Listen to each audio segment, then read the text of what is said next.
Hello students, welcome to this session. I've just solved this NEET test 102 and here I am with the physics analysis. The paper was a regular one, there was hardly any tough question. I've regarded 2 as tough that because of slightly long calculation that might not be tough for you if you have practiced a lot. 23 were medium, 20 were easy, and I think the question number 41 no option is correct and the option they have given is not the right interpretation. I can take that but I feel that's not right. So paper was a familiar one, not very tough questions here, not very out of syllabus types questions here. The paper was not tough, I suppose. It was quite easy as compared to the yesterday one. So today you would be scoring better, I suppose, if you have not scored better in the 101st test. So going by one, the result 20, and if I take this 11 or so, it becomes a great easy one. So 125 should be scoring in this paper for anyone expecting anything good in physics, and those who are very good should get 165, 160 plus in this paper. This is a paper to score. Nothing unusual about it. If you have practiced well, you could do it and it won't take much time also. Now the first question, which of the following lines of the hydrogen atom spectrum belongs to Balmer? So you know the Balmer series. If I check these data, I can remember 486.1 nanometer, so it is 4861 angstrom. That is the line that we will get. That is the line you can directly remember. These 3 lines that you should remember that lies in the visible region. One of them is 486.1 nanometer. So I have directly taken it without checking anything.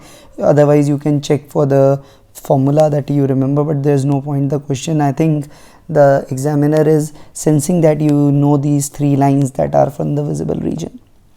Next one, the energy required for transition in the hydrogen atom from first energy level to the second energy level is E. Then which of the following transition is possible for the same energy in helium atom? So what we can say in hydrogen atom, this energy, if I write, this is equal to 13.6, 1 upon 1 square minus 1 upon 2 square. So that should be equal to 13.6 into Z square. So Z is, if let's say, let me write it like this becomes 3 by 4.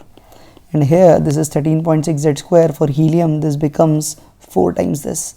So what upon what square minus what upon what square will give you like the value of 3 by 4. That means you need the value here as 3 by 16. So 3 by 16 you can make it out as 1 minus 1 upon 1 minus okay, not it would be 1 by 4 minus 1 by 16.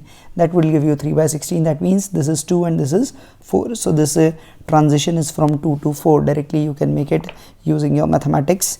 This would be from 2 to 4 in this case. Next, body of mass m at rest explodes into 3 pieces, 2 of m by 4 each, thrown off in mutually perpendicular direction with 3 and 4. The third piece will be thrown off with. So from the momentum conservation, what we can say, this m by 4 into v1, let's say it is I cap perpendicular, you can write anything, and the second one is m by 4, that would be let's say 4j cap, plus m by 2 into third one, that is v3, that should be 0 because initially it was at rest. So from here v3 directly what it comes out as, 3i plus 4j cap upon 4 multiplied by 2, so that is 3i plus 4j by 2. So this is v3. So the magnitude of the v3 would be this magnitude. 3 and 4 you all know is 5, so this is 5 by 2, so 2.5 meter per second. Go for option C. The next one, fourth, particle of mass m moving in the x direction with speed 2v is hit by another particle of mass 2m moving in the y direction with speed v. If the collision is perfectly elastic, that means they combine, the percentage loss in the energy. Okay, so what we can say, the initial one, first one is m2v I cap plus 2m into v j cap would be equal to 3m into, let's say what I can write as v final because they will move together. So this v final directly I can write it as 2v I cap plus 2v j cap by 3. That is what we can write. So the loss would be, what we have initial kinetic energy, what we had, a half m into 2v whole square plus half 2m into v whole square. So that comes out as, this is 2mv square, this is mv square, that was 3mv square. Now finally, if I check the magnitude here will come out as magnitude, let's say directly I can write it as 2 root 2 v by 3. So final kinetic energy would be half combined body has a mass 3m into 2 root 2 v by 3 whole square. So if you do this, this becomes, this would be 8, so 8, this would be 4 mv square by 3 if I'm right. Yes. So what would be the percentage loss? So loss, first of all, what is the loss? Loss would be 3 minus 4 by 3. So delta K loss is going to be 3 minus 4 by 3, that is 9 minus 4, that is 5 by 3 mv square. So percentage loss would be 5 by 3 mv square upon 3 mv square into 100%. So what we get? What we get is 5 by 9 into 100%. So it would be greater than 50%. It would be, but it would not 60, so it would be 56%. The closest will be the answer.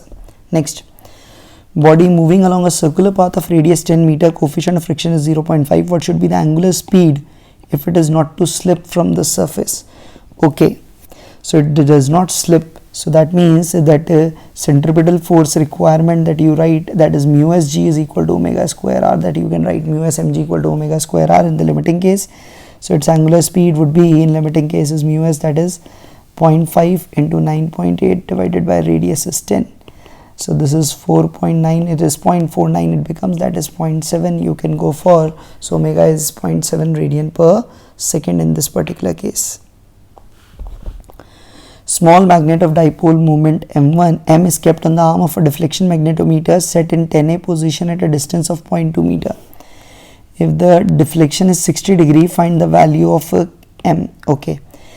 Arm of deflection magnetometer set in 10A. So in deflection galvanometer, we can directly write this B upon BH is equal to 10 theta. That is what we typically use. So what is BH? BH is given to you. Theta is given, so you have to calculate this B. So B is BH 10 theta, and B, because it is at a distance of 0.2, this is the axial position, so it is mu naught upon 4 pi 2m upon r cube, that would be equal to BH 10 theta. So mu naught by 4 pi is 10 to the power minus 7, 2m, I am searching for r cube, 0.2 ka whole cube, that is 8 into 10 to the power minus 3 I can write, and this BH is 4 into 10 to the power minus 5, and this is 1060, you know, is root 3.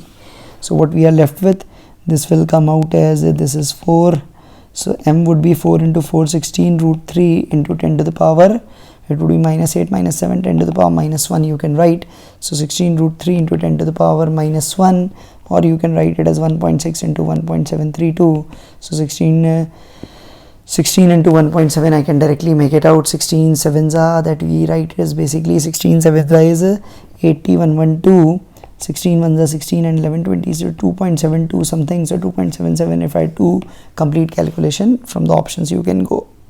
Next one. Two wires that are made up of two different materials whose specific resistance is a ratio, length ratio, area ratio is given. Ratio of the resistance you directly can do. I think we did this question before in some test. So R1 by R2 is rho 1 by rho 2, L1 by L2 into A2 by A1. So rho 1 by rho 2 is 2 by 3, length ratio is 3 by 4, area ratio reversed, that is 5 by 4. So 3 and 3 goes, this will become 5 by 8. I can go for option C here, 5 by 8. Next one. 8 resistors, each 5 are connected in circuit. I have shown the equivalent resistance between A and B is. Okay, so first of all between A and B. So mark them out. So this is R and it would be parallel with someone. So answer would be less than 5. And so this option is rejected. First of all, let me calculate first. So how we are going to do this now? So between these two I have to find out what would be the equivalent resistance between A and B. So first of all, what we can say, because of this input output symmetry, I can say if this current I1 goes here, the I1 will come from here. If I2 goes there, I2 will come from here. So what we can say, this I2 goes here, this I2 and this I1 completely goes here. So it means at this junction there would be no current that is being diverted from this point O to here. So directly what we can say, this we can open it up like this. So what we can say, the current that would be going here will directly go there, it won't go up, above or there. So this branch will be isolated, this branch will be isolated. I can open up this connection. You must have done such questions before. So what did you are, these two will be effectively in series, that is 2R and R. This becomes 2R and R in parallel is 2R by 3. This R, 2R by 3 and R in series. So R plus 2R by 3, that will give you 8R by 3. So that is between 8R by 3 and this one is 2R and this one is R. So all are in parallel. So 1 upon R equivalent is 1 upon R plus 1 upon 2R plus what we had 8R by 3. So if I reverse it, it would be 3 by 8R. Take the LCM as 8R. it will come out as 8 plus 4 plus 3, that is 12, 15. So R equivalent is 8R by 15, that is 8 into 5 by 15. So this is 8 by 3 ohms. Go for option A. So this opening up is an important concept. You have to do it here. Next. Time constant of the given circuit is tau. If the battery is replaced by an AC source having a voltage, this the power factor of the circuit will be. So power factor in an AC circuit, you know, that is cos phi, and this cos phi is R upon Z. And here tau is L by R, you know, this is the power factor, time constant L by R. So cos phi is R by Z, that is power factor. Z I can write as R square plus omega square L square, that I can write. So it would be 1 upon, if I did take it R here, it would be 1 upon omega square L square by R square. So you can directly say 1 upon 1 plus omega square tau square. Go for option B in this particular case. So it's an easy one, you just need to remember the basics. You can sail through this question. Next one. Ideal transformer converts 220 volt AC to 3.3 kilovolt AC, transmits this power. The primary coil has 600 turns. The alternating current in the secondary coil is going to be. So what is the alternating current in the secondary coil? So I can directly make it out. This is the power, this is the voltage in the secondary. So I secondary, I can directly say I am taking ideal, that is power is same. So PS upon VS. So PS is 4.4 kilowatt and it is 3.3 kilovolt. So kilo goes, and this watt per volt, that will give us ampere, and that comes out as 4 by 3 amperes. So go for option B. Don't get swayed away by the additional information. In the given figure, you have a capacitor of area A is charged up to the charge Q. Okay. The mass of each plate is M2. The lower plate is rigidly fixed. Find the value of M1 so that the system remains in equilibrium. So if it is remaining in equilibrium, it is experiencing two forces downwards. One is M2G and second is the attractive force between the plates that we know is equal to Q square upon 2 epsilon naught A. Just remember, don't write it as Q square upon epsilon naught A. This is Q square upon 2 epsilon naught A, because if you write that force, you write Q of one plate and E due to other plate, not the net field. So one is Q and due to the other one that you say the field is only Q upon 2 epsilon naught, not Q upon A epsilon naught. That is the total field because of the 2, and no charge experiences a force because of its own field. So this is the force, and this should be balanced by this M1. So this M1G must be equal to M2G plus Q square upon 2 epsilon naught A. So the value of M1 will be, let's say if I divide, so this will come here. So you can write it like this. I have put that G here. So M1 is M2 plus Q square upon 2 epsilon naught AG. So M2 plus Q square upon 2 epsilon naught AG. This is option C. Don't go for option A. Okay, most of you might go for A, but it is C. Next. A charge Q is uniformly distributed over the surface of a conducting concentric sphere of radius R and R. Okay. Then potential at the common center of these sphere is, okay, it is uniformly distributed over the surface of two conducting concentric spheres of radius R and R. So that means both are having the same charge density. So what we will have, the total charge is sigma into 4 pi R square plus sigma into 4 pi capital R square. That would be equal to Q. That is what we can write. So this sigma comes out as Q upon 4 pi R square plus R square I can write. Now the potential at the common center will be, what would be the potential at the common center? First of all, due to this its own charge, that would be K. Q1 is sigma into 4 pi R square upon R. The second one is K, sigma into 4 pi capital R square by R.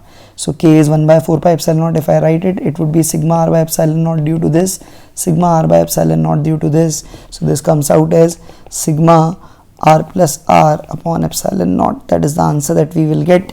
Now what we are with, we don't know the value. Okay, we have to write in this terms. Okay, write it. So Q upon 4 pi epsilon naught R plus R upon R square plus R square. This will become K. So KQ R plus R upon R square plus R square. Go for option B in this case. Next. A satellite which is geostationary in a particular orbit is taken to another orbit, the distance of which is twice that of earlier orbit. The time period in the second orbit, you know, T square is proportional to R cube. So T is proportional to R to the power 3 by 2. If radius is doubled, time period will become 2 root 2 times. It will become 2 root 2 times of the original period. Original period was 24 hours, so it would be 48 root 2 hours. Go for option C, because geostationary time period all know is 24 hours. Next. If g is the acceleration due to gravity on Earth's surface, the gain of wet potential energy m raised from the surface to a height equal to radius of r. I have done it multiple times. I am not going to do it again. I have done it at least 10 times. It is mgr by 2. I am leaving it to you. Next. A monatomic gas ideally at 17 degrees Celsius has suddenly compressed adiabatically to 1/8 of its original volume. The temperature after compression is okay. Suddenly compressed adiabatically to 1/8 of its original volume, and it is mono. So what we write, Tv to the power gamma minus 1 is constant. So what we can say, T initial upon T final would be equal to V final upon V initial to the power gamma minus 1. So T initial is 17, that is 290 upon T final. V final is 1 by 8, so 1 by 8, and gamma for it is 5 by 3 minus 1, that is 2 by 3. So 1 by 8 to the power 2 by 3, that basically comes out as 1 by 4. So T final is 290 into 4, so 0, 4 9s are 36, 4 2s are 8 and 3 11, 1160 Kelvin. That is directly you can say the answer for this particular case. This is D. Next one. 5 moles of hydrogen are heated from 30 to 60 at constant pressure. Heat given to the gas, because it is a diatomic, constant pressure, Q would be Ncp delta T. So N is 5, Cp you can write in moles, we know it is 7R by 2. So 7 by 2 into R is 2 calorie per mole per Kelvin, and delta T is 30. So what we have, that is 7 5 is 35, 35 into 3, that is 1050 calorie. I can go for option C here. Next one. Cylindrical vessel made of thermally insulating material is divided into 2 equal parts by an insulating and movable piston. Both part contains ideal monogas. Gas in the left is supplied heat such that the volume of the right part becomes 1/8 of its initial volume. Okay. Work done by the gas in the right part is going to be okay. So now thermally insulated, insulating, movable, contain ideal monatomic gas. Gas in the left is supplied heat so that the volume of the right becomes 1/8 of its initial volume. So initially what you have VV, so it becomes 1/8. So it becomes V by 8. So its volume will become V plus 7V by 8, or you can write it as 15V by 8. Now work done by the gas in the right part is, work done by the gas in the right part, that is going to be negative for sure, and here it is insulating. Insulating means that it is an adiabatic process. So it's an adiabatic process. So the work done you can write it as PIVI minus PFVF upon gamma minus 1, that you can write. So initial was PV minus PFVF. So final pressure will be, volume is 1 by 8, pressure I can calculate using PV to the power gamma. So PV to the power gamma is constant, you know. So P final I can write it as P initial, this is P, V initial was V, this is V by 8 to the power gamma, gamma is 5 by 3.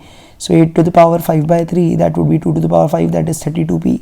So it is 32P, this is V by 8 upon gamma minus 1, that is 5 by 3 minus 1 is 2 by 3.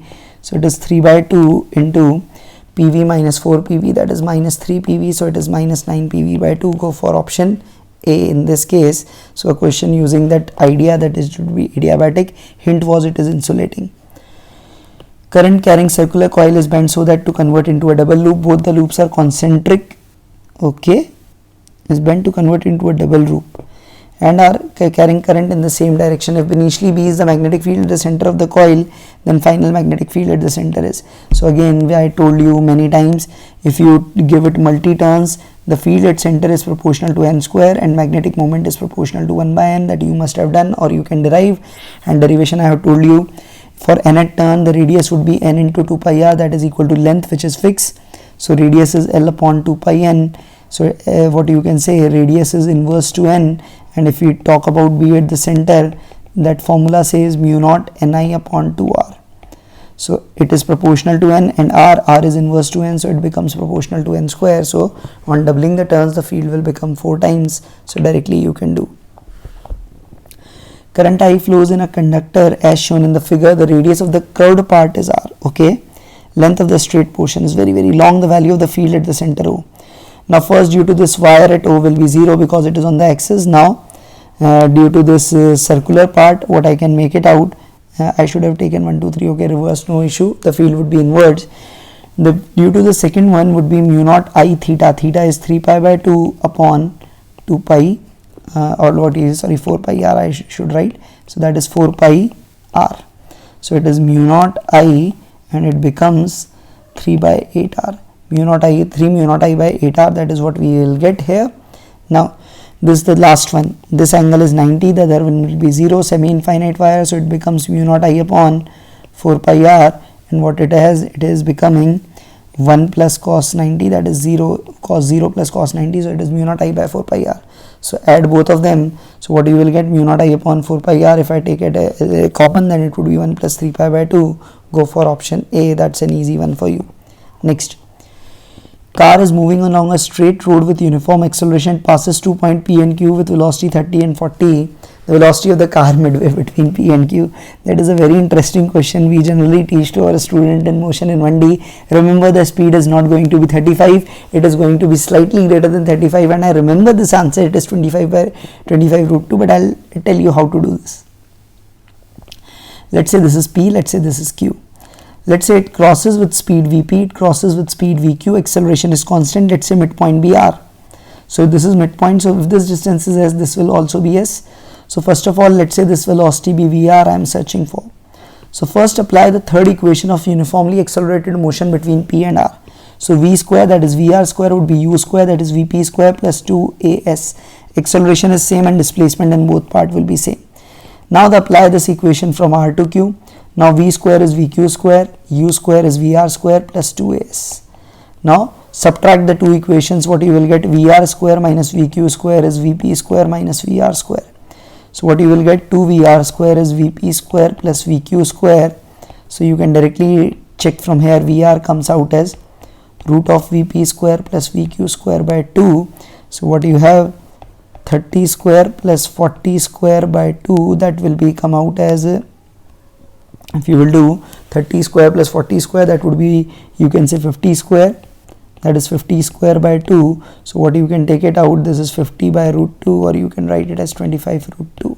So go for option C in this case. So that is a standard result you can use, not standard but a very standard question you can say.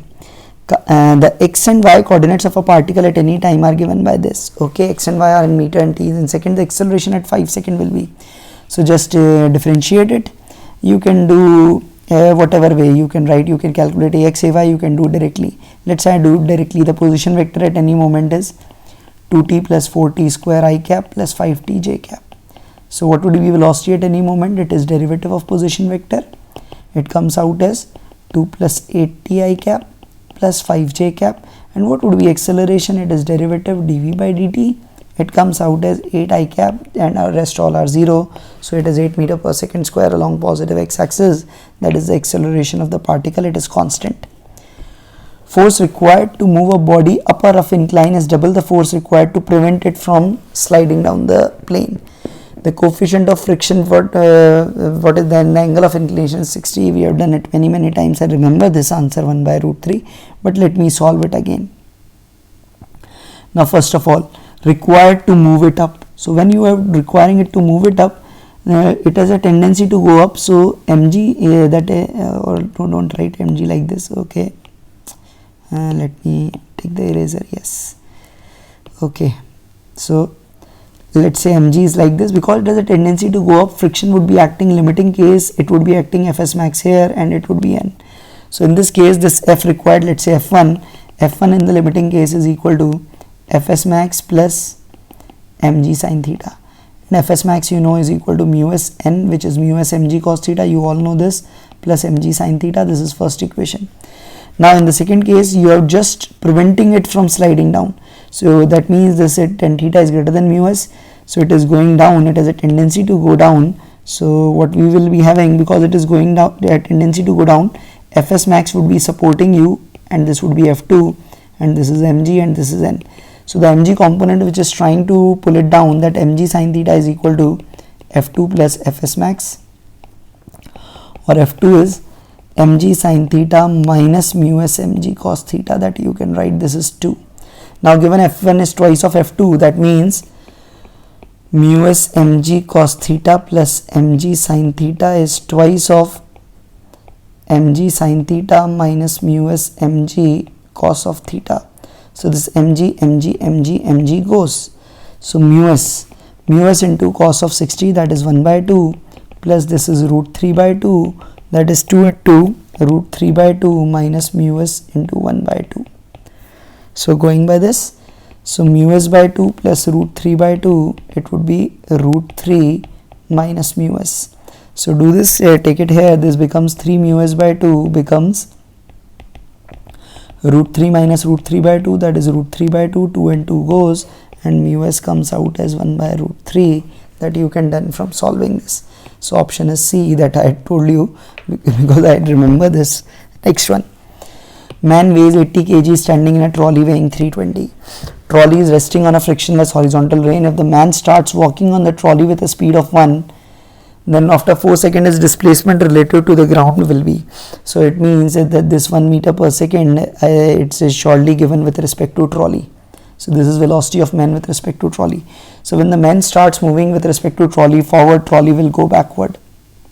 And what you can say, let's say if I say this is the trolley goes with the speed vt backwards, so velocity of man would be velocity of man with respect to trolley plus velocity of trolley. So this would be what we can say, it would be its velocity with respect to the ground wouldn't be 1, it would be 1 minus vt.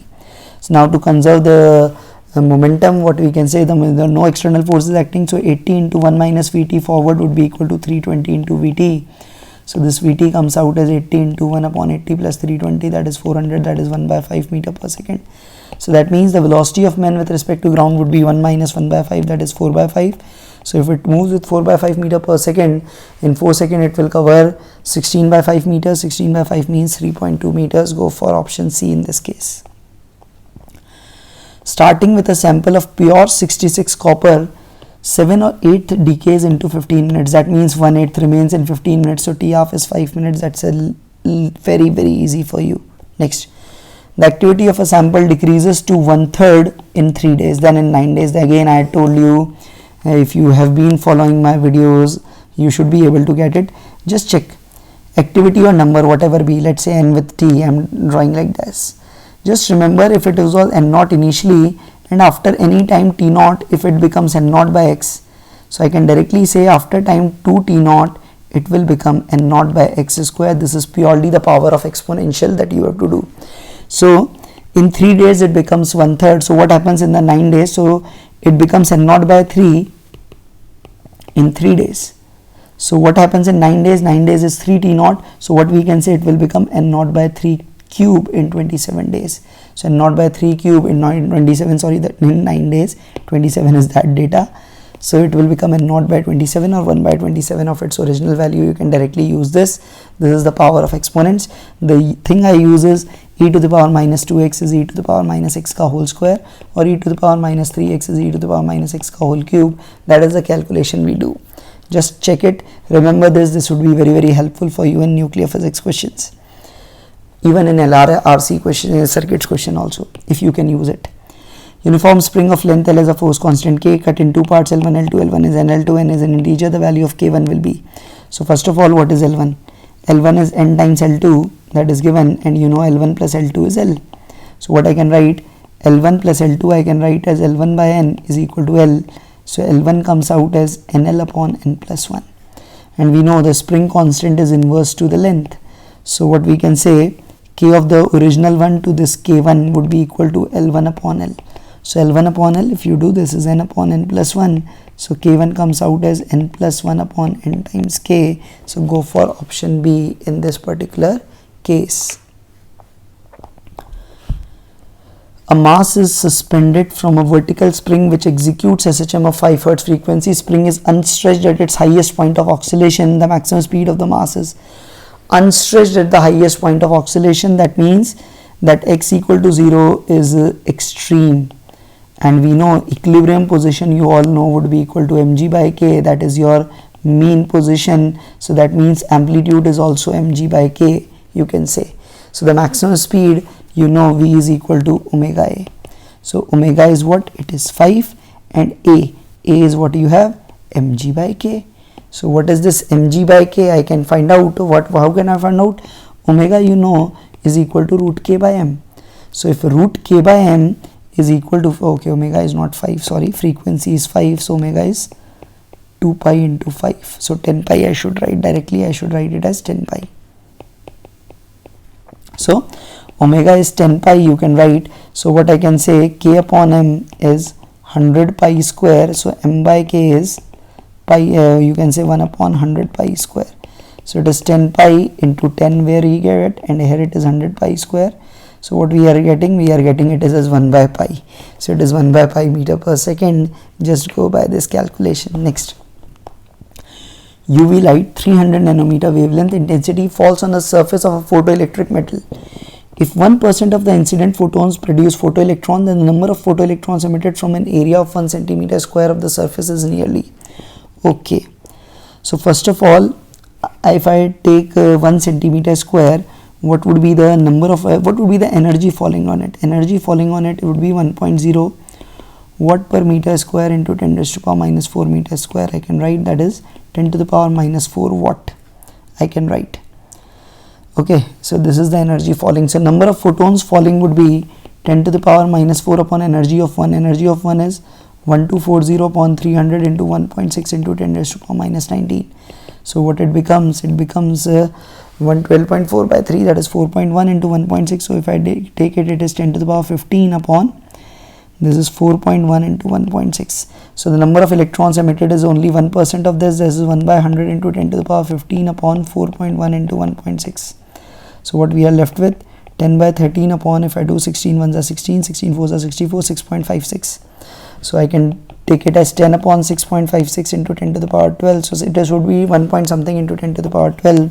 So the closest one is 1.5 into 10 to the power 12. You can go for. Next, what we have, when a monochromatic point source of light is at a distance 0.2 meter from a photoelectric cell, the saturation current and cutoff voltage were this. When it is placed 0.4 meter away, when that means distance is doubled, so intensity becomes 1/4, so current will become 1/4, so it will become 3 milliampere.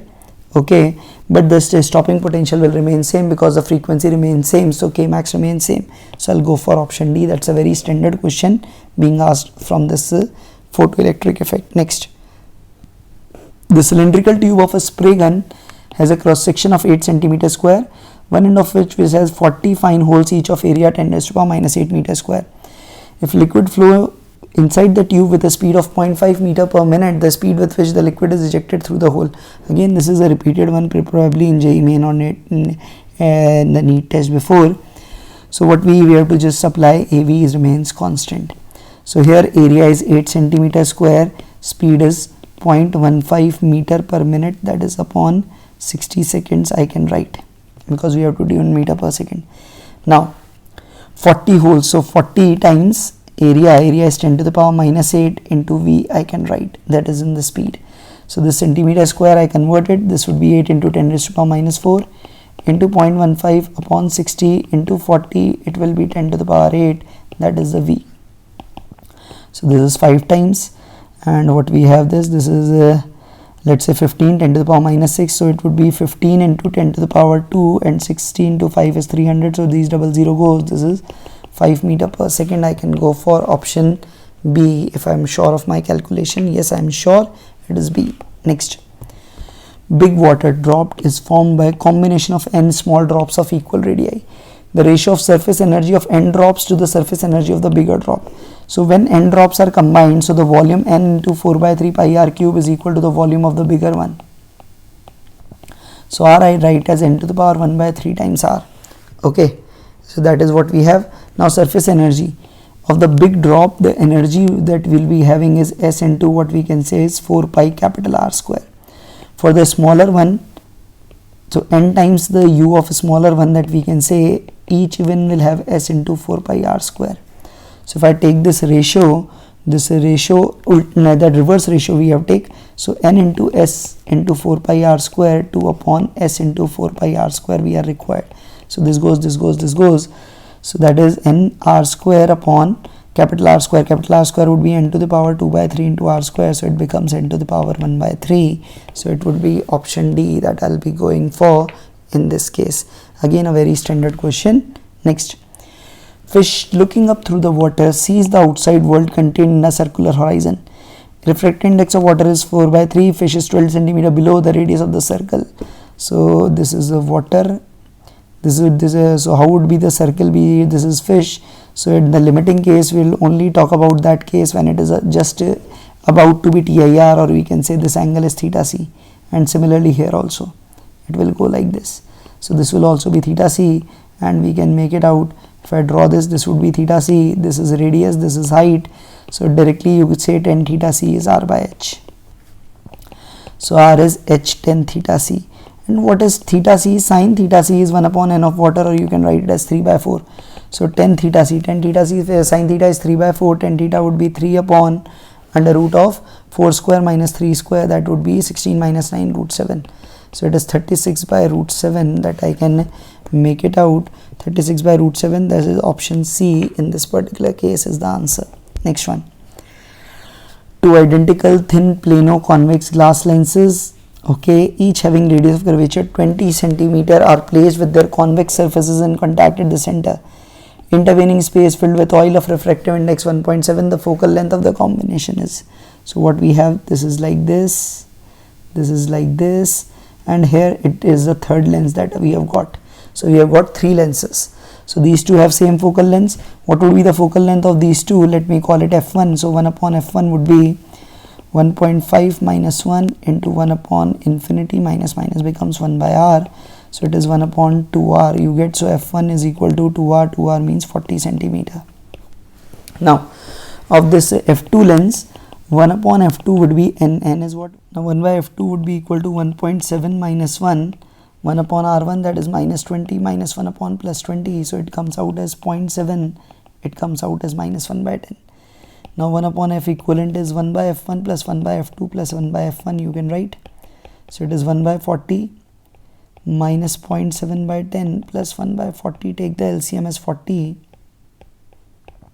So it would be 2 minus what we will have as 2.8. So it would be negative. So minus 0.8 by 40. So it is minus 1 by 50. So f equivalent is minus 50 centimeter.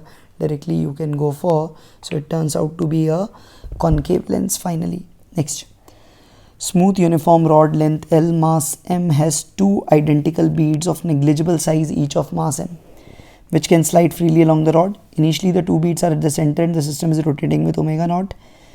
There are no external forces when the beads reach the ends of the rod. The angular velocity of the system is. So here what happens, when the beads go out, the moment of inertia increases and omega will decrease. So initially what we have, we will write Li is equal to L final. Initially these beads were on the axis, so their contribution was 0, only rod momentum was I was effective. So ml square by 12 omega naught.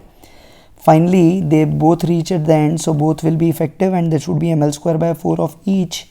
So ml square by 4 into 2 times the final speed omega that we can talk about. So what would be the final omega? It would be ml square by 12 into omega naught upon ml square by 12 plus ml square by 2 I can write. So if I take it, it comes out as L square goes, it is m omega naught, and it would be m plus 6m. So this would be the value of omega at this point. So go for option A here. Next. Disc mass m, radius r, spring constant k attached to the center, other end of the spring being fixed to a vertical wall. If the disc rolls without slipping on a level floor, how far to the right does the center of the mass move if initially the spring was unstretched and the angular speed of the disc was omega naught? So initially it was unstretched and the angular speed of the disc was given as omega. Since it's a level floor, no energy going to be lost, so I can directly say the initial kinetic energy will be converted into spring energy finally. So how far the spring stretches would be the motion of that. So half k x max square I can directly write. Kinetic energy will definitely become 0 at that point, and it is undergoing pure rolling. That means we will assume that no loss of energy, and both the kinetic energy will become 0. So initial energy I can directly write half mv square beta term, because it is pure rolling. Beta for disk is 3/2. So it is 3/4 mv square is half k x max square. Now you are given this v naught I should write, and v naught would be omega naught into r. So it is 3/4 m omega naught square r square is half k x max square. So this x max terms comes out as omega naught r, and it will come out as what it will come out at. It would be 3m by 2k. That is what I'm getting. It should be 3m by 2k, so go for option B here. Next, electrically an isolated p-type semiconductor is, always remember, whether it's p-type or n-type, both are electrically neutral. It's only what is the majority carriers. Number of protons and number of electrons are always equal, so it is electrically neutral. Just remember this. For the expression p equals to x plus xy, how many gates are required for its implementation? So how many gates are required for its implementation? I think no gate is required, because xy will be 1 only when x is 1. So it is simply p is equal to x, because if x is 0, it is definitely 0. If x is 1, it will be 1. So there is no gate is needed. Simply connect x and that x is p. So I think that it should be none of these. No gate is required, and such option should not be given first of all. 1 mole of an ideal gas goes through the process like this. Okay. Then change in temperature of the gas when volume changes from this to this. So when the volume changes, 1 mole is given. Okay, so what would be the change in temperature? So when it is 1 meter cube, the pressure would be 2 into 1 upon 1 plus 1. That is equal to 1 unit. So what we have, 1 into 1 was equal to 1 into R into T1. So T1 was this 1 by R type thing. You can make it out. Okay. Now, when you changes it from 2 meter cube, final pressure in that case would be 2 into 2 square upon 1 plus 4. That would be 8 by 5. So now the pressure would be 8 by 5. This would be 2. That would be equal to 1 into R into T2.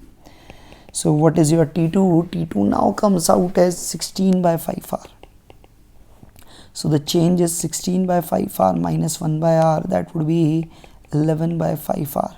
And that should be the answer, 11 by 5 R Kelvin. Go for option B in this case. Next one.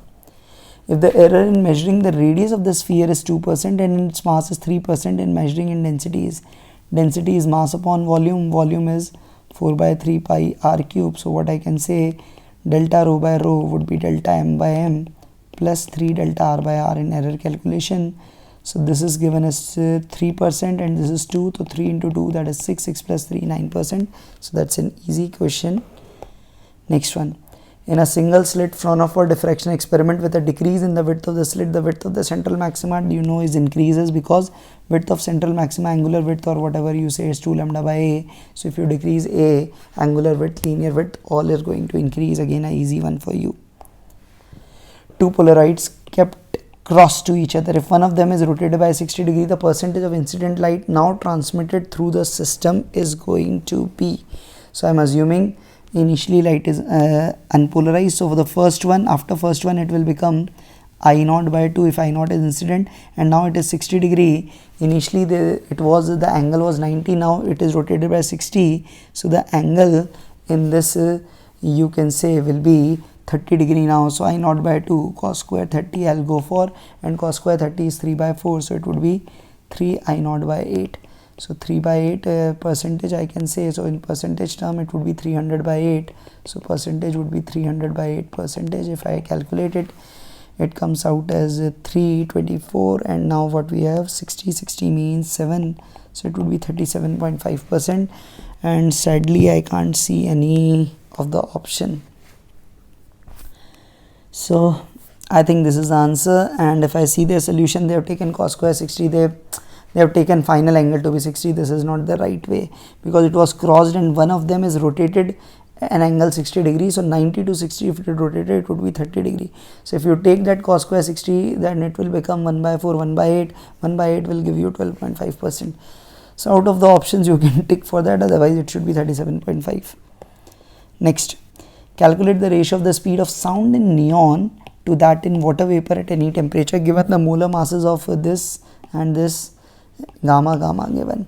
So what we say, the velocity of speed of sound in air is given by gamma RT by m.